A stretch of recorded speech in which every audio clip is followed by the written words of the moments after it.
I really need to get this off my chest. She should have picked Pedro Pascal. I'm sorry. Like, obviously we knew she was gonna pick John, but really, are we really? I can't with this trope anymore. Like, obviously I wanted to be surprised, I wanted to be delusional and everything, but no. This trope is happening time and time again. I've seen it so many times. Like, even if it's not the same, like, trope per se, it's the love triangle.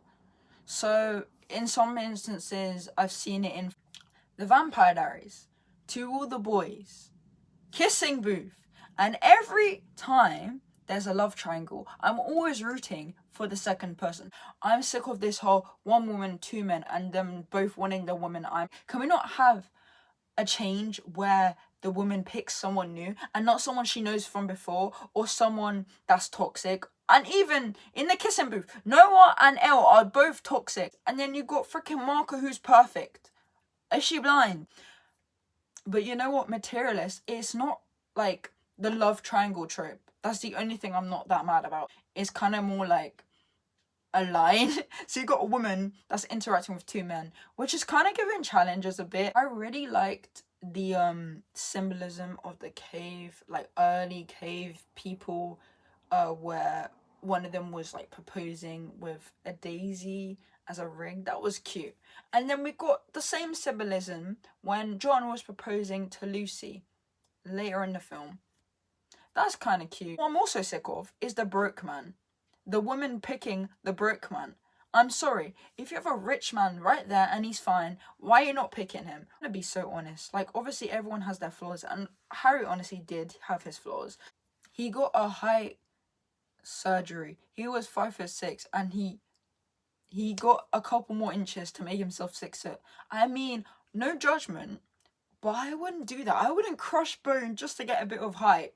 Like, I feel like the height you are, you're meant to be that height. You're not meant to change yourself. You're not meant to change anything about you. What I got from Lucy's character is that she was just trying to, like, find herself and also, like, help people. Because obviously, like, that incident happened and she wanted that woman to feel safe.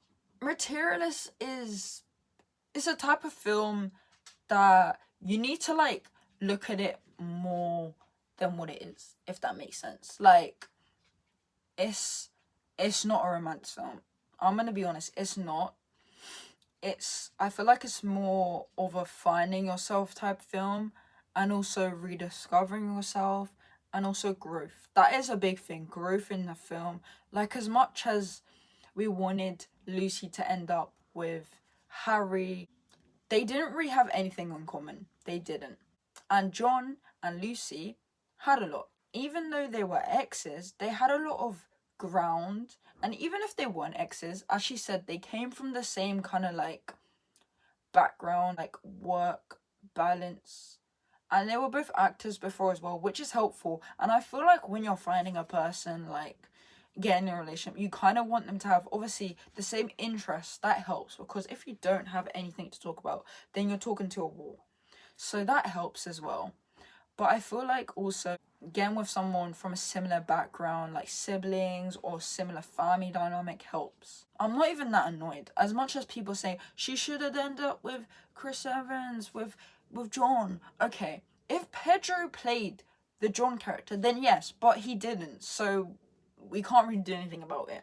But regardless, there was one scene where Lucy was like, I think she was kind of like talking about love, and I don't really know what she said, but I think she was kind of saying you can't really, like, love's not like a business transaction, because that was basically their relationship, and you can't buy love. Love is natural. You feel it, and that's it. You can't really fake love either. You can't fake who you fall in love with as well. So that's what I also took away from this film, is that, you know, just love who you love. You know, you can't really do anything about it. As much as I would want someone rich, I'd rather be someone that's, okay, broke. Okay, we're gonna say broke, because in this film, broke with personality than someone rich with no personality. As much as they can buy you stuff, and obviously money, as they say, can buy you happiness for a certain amount of time, but I'd rather be with someone with personality than nothing. Like, you can't build on nothing. So, you know what? props to Lucy for getting with John. The one scene I actually really did like what John said is that he said, I can see you with wrinkles and kids that look like you. Okay, the wrinkle scene caught me off guard because I was like, why are you talking about wrinkles? And then he kind of said the second thing. I was like, okay. But no, it was cute. But obviously, Pedro's character Harry is the distant billionaire. Let's be honest, he is. So, like, he's not really gonna have the same energy as John. Like, Harry spent money to extend his legs. So he's not really gonna give much other than giving you money. So that's where his flaw is. His personality is lacking. You can't buy a personality. You have it naturally. It's inside. Oh my god, I like that. So yeah, I hope you guys enjoyed that review.